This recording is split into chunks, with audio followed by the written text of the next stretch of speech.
এই মুহূর্তের সবচেয়ে আলোচিত ব্যক্তি বিমান দুর্ঘটনায় নিহত হওয়া আসিম জাওয়াদ, যিনি দেশের জন্য বীরত্বের সাথে নিজের জীবন বিলিয়ে দিয়েছেন। এই ভেবে পিছপা হননি তিনি তার বাবা মায়ের একমাত্র সন্তান। তারও দুটো ফুটফুটে 6 বছরের এবং 9 মাসের সন্তান আছে, যারা এখনো ঠিকমতো বাবা ডাকা শেখেনি। তার আগেই বাবা পাইলট আসিম জাওয়াদকে হারিয়ে ফেলেছেন সেই সন্তানেরা। তাদের বাবা ডাকার এই তৃষ্ণা আর কখনো মিটবে না, আর কখনো বাবা ডাকতে পারবে না সন্তানেরা। ছোট থেকে বড় হওয়ার পুরোটা জার্নি তাদের বাবা ডাকার এই তৃষ্ণা কুড়ে কুড়ে খাবে। প্লেন দুর্ঘটনায় আসিম জাওয়াদের মৃত্যুর পর নেট দুনিয়ায় হিরো এখন পাইলট আসিম। সবাই তার বীরত্বের প্রশংসা করছেন। আসিম জাওয়াদকে এখন বীর শ্রেষ্ঠ মতিউর রহমানের সাথে তুলনা করছেন তরুণরা। আসিম জাওয়াদের এমন মৃত্যু নাড়া দিয়েছে গোটা জাতিকে। আসিম জাওয়াদের মায়ের বুক ফাটা কান্নায় কেঁদেছে আরো অনেক মা, পুরো জাতি। আসিম জাওয়াদের ছুটন্ত জীবনে হঠাৎ ছেদ পেশায় এবং সংসারে। স্কোয়াড্রন লিডার আসিম জাওয়াদ ও তার পরিবারের জন্য নিরন্তর দোয়া দিচ্ছেন জাতি। জীবন কোনো সিনেমা নয়, অথচ স্কোয়াড্রন লিডার আসিম জাওয়াদ সে একই কাজ করলেন।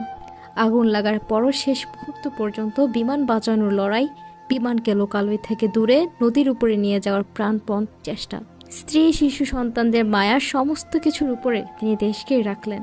পাইলট সন্তানকে হারিয়ে শোকে কাতর বাবা। একমাত্র সন্তান পাইলট আসিম জাওয়াদকে হারিয়ে কাঁদছেন বাবা। সন্তানের লাশ সামনে রেখে তিনি জানান, জীবনের ঝুঁকি জেনেও একমাত্র সন্তানকে তারা বিমান বাহিনীতে পাঠিয়েছিলেন। আসিম জাওয়াদের মা কিন্তু রাজি ছিলেন না, কিন্তু ছেলের স্বপ্নকে সম্মান জানিয়ে বাবা ছেলেকে এই পেশায় পাঠিয়েছেন। আসিম জাওয়াদের বাবা ডাক্তার আমানুল্লাহ বলেন, আমি তো ডাক্তার, আমি জানি কতটা জীবন ঝুঁকি রয়েছে, ইনসিকিউরিটি রয়েছে এই পেশায়। ওর মা নিষেধ করেছিল, কিন্তু আমি ওর পছন্দকে শ্রদ্ধা জানিয়ে ঝুঁকি জেনেও বিমান বাহিনীতে পাঠিয়েছিলাম। কিন্তু আমি ভাবিনি যে আমার ছেলে আমাকে ছেড়েই চলে যাবে। ও শুধু আমাকে ছেড়ে যায়নি, ওর ছোট্ট ছোট্ট বাচ্চাগুলোকে ছেড়ে চলে গেছে। আসিম জাওয়াদের বাচ্চাগুলো আর কখনো বাবা ডাকতে পারবে না। বাবা ডাকার জন্য সে বয়সটাই তাদের হয়নি। তিনি বলেন, আমি জানি না ওর মতো করে বাচ্চাগুলোকে লালন পালন করতে পারবো কিনা।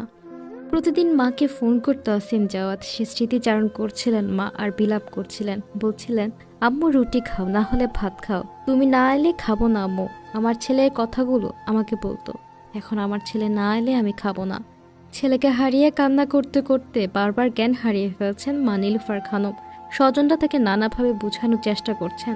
আসিম জাওয়াদ রিফাত বেশ কয়েক মাস আগে স্ত্রী 2 সন্তান নিয়ে মানিকগঞ্জে এসেছিলেন। তখন বাবা মা সহ স্বজনদের সঙ্গে সময় কাটিয়েছিলেন। এরপর স্ত্রী সন্তানদের নিয়ে কর্মস্থলে চট্টগ্রামে চলে যান। প্রসঙ্গত 9 মে সকাল 10:30টার দিকে চট্টগ্রাম নগরের পতেঙ্গা এলাকায় কর্ণফুলী নদীতে বিমান বাহিনীর প্রশিক্ষণ বিমান বিধ্বস্ত হয়ে মানিকগঞ্জের পাইলট আসিম জাওয়াদ রিফাত চট্টগ্রাম নৌবাহিনী হাসপাতালে চিকিৎসাধীন অবস্থায় মারা যান। সুযোগ ছিল যুদ্ধ বিমান ফেলে ঝাঁপিয়ে পড়ে নিজের জীবন রক্ষা করার, কিন্তু নিজের পেশাদার আচরণ, বিবেক আর অভিজ্ঞতার কারণে তিনি তা করেননি।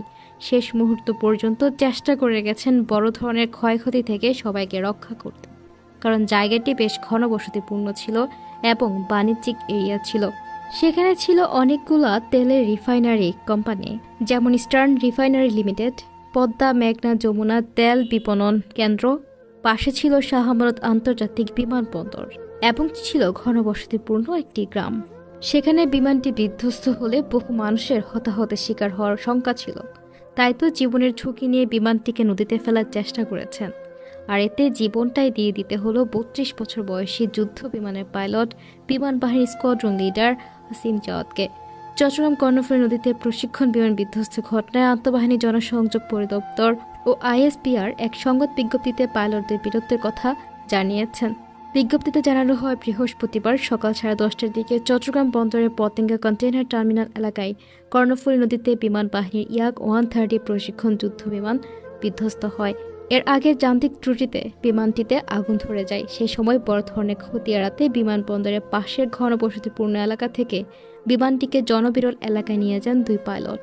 এর ফলে অনেক বড় ধরনের ক্ষতির হাত থেকে রক্ষা পায় স্থানীয় মানুষ, কিন্তু দেশবাসী হারিয়েছে একজন বিচক্ষণ পাইলটকে। এই দুর্ঘটনায় বিমানে থাকা 2 পাইলটের মধ্যে আসিম জাওয়াদ নামে একজন মারা গেছেন। তিনি বিমান বাহিনীর স্কোয়াড্রন লিডার হিসেবে কর্মরত ছিলেন। একই দুর্ঘটনায় আহত হন পাইলট সোহান। তিনি বিমান বাহিনীর উইং কমান্ডার হিসেবে কর্মরত রয়েছেন। 1992 সালের 20 মার্চ মোহাম্মদ আসিম জাওয়াদ চট্টগ্রাম মেডিকেল কলেজে জন্মগ্রহণ করেন। তার পিতার নাম ডাক্তার মোহাম্মদ আমানুল্লাহ এবং মাতার নাম নীলুফা আক্তার খানম। তিনি 2007 সালে সাভার ক্যান্টনমেন্ট পাবলিক স্কুল থেকে এসএসসি এবং 2009 সালে সাভার ক্যান্টনমেন্ট পাবলিক কলেজ থেকে এইচএসসি এবং 2012 সালে বিইউপি থেকে বিএসসি পাশ করেন। স্কোয়াড্রন লিডার মোহাম্মদ আসিম জাওয়াদ 2010 সালের 10 জানুয়ারি বাংলাদেশ বিমান বাহিনীতে যোগদান করেন এবং 2011 সালের 1 ডিসেম্বর ক্যাডেটদের জন্য সর্বোচ্চ সম্মান সর্ড অব অনার প্রাপ্তিসহ জিডি শাখায় কমিশন লাভ করেন। চাকরিকালে তিনি বিমান বাহিনীর বিভিন্ন ঘাঁটি ও ইউনিটে গুরুত্বপূর্ণ পদে নিয়োজিত ছিলেন।